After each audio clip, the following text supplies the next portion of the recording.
Brook versus Khan, and what you were hoping to be an exciting fight and a great fight ended up turning into a great performance instead by Brook. Brook sort of turned back the clock.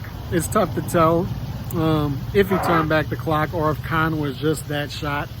You know, and we've known since 2008 about Khan's chin being weak, being his soft spot, being his Achilles heel. The question going in was, what would break first? Would it be Khan's chin or Brook's eyes, since he's been having eye issues since the Gennady Golovkin fight? First, I want to commend both of these fighters for having careers in which they've constantly tested themselves. With Khan fighting guys like Crawford, Canelo, the who's who of boxing throughout his career, and then the same with Brook. Brook didn't have to step up 2 weight classes and fight Golovkin when he did. A lot of people feel like it was a detriment to his career, and he was never the same after that fight. Then losing to Errol Spence and losing to Terrence Crawford, but he fought those guys is the point. So it was good seeing 20,000 people show up to watch these guys fight even late in their career, even when they're really inactive at this point in their career. It was good to see the people show up for these guys. As far as the fight, Khan's chin obviously broke first, but to me what stood out immediately, even though Khan had his moments in the first 2 minutes of the fight, was Khan's hand speed and his reflexes were not there. And you can see it right away.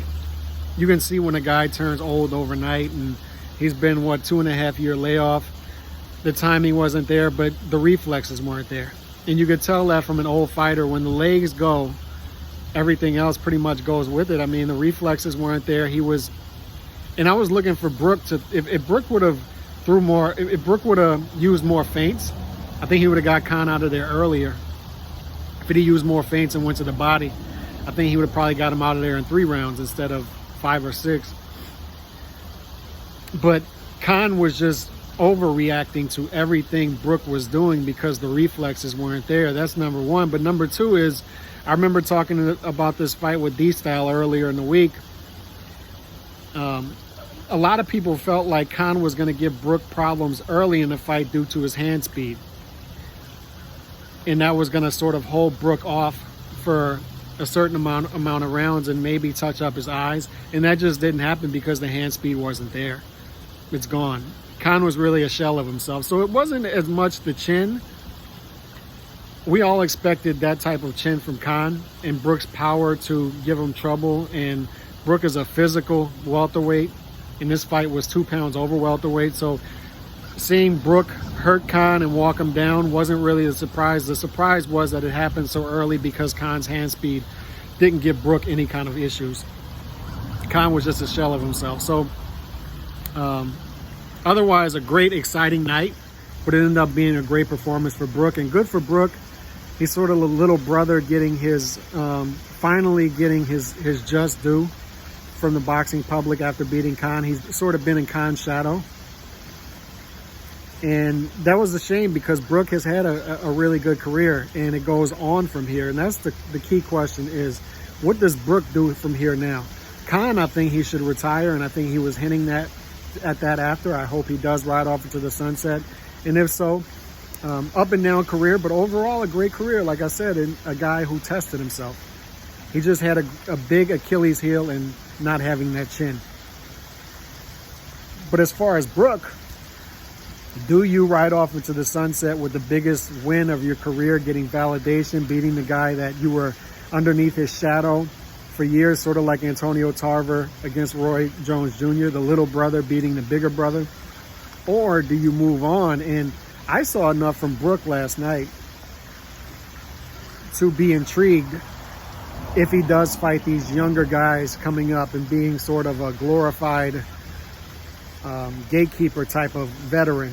Because to me, what he showed last night, he's more than a gatekeeper. He's a guy, like, you see him, you put him in there with matchups like Conor Benn, like Virgil Ortiz, like, if he can still make 147.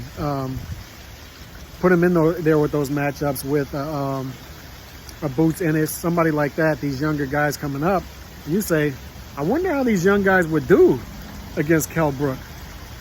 Kell Brook's a guy who's always been solid at welterweight. After he beat Shawn Porter, and he beat Shawn Porter soundly, you were sort of saying, this guy's a top 2 or 3 welterweight in the world. He can beat anybody at welterweight. And then the Golovkin fight happened, moving up 2 weight classes, which was one of the most ballsy moves I've seen in recent boxing memory. And then losing to Spence, losing to Crawford, but he had his moments in those fights. But you still say this is a guy who fits in at welterweight if he can make the weight still. And I would love, the fight that I want to see, and it would be a huge fight, is Conor Benn versus Kell Brook. I want to see how Conor Benn, and he was showing it, he was saying it yesterday, is Conor Benn is interested in fighting Kell Brook. If they can make that fight happen, if Kell Brook can still make 147, that is a hell of a fight. And it's a fight you say, I wonder if Conor Benn can pass that test, because Kell Brook is tough. That guy is solid. Solid. So I want to see Kell Brook continue with his career. And last night's fight leaves me intrigued as to what he can do moving forward. And I hope they make the Conor Benn fight. I hope that fight can be made. Y'all let me know what y'all thought about the fight. I'm out. God bless. Happy Sunday. Peace.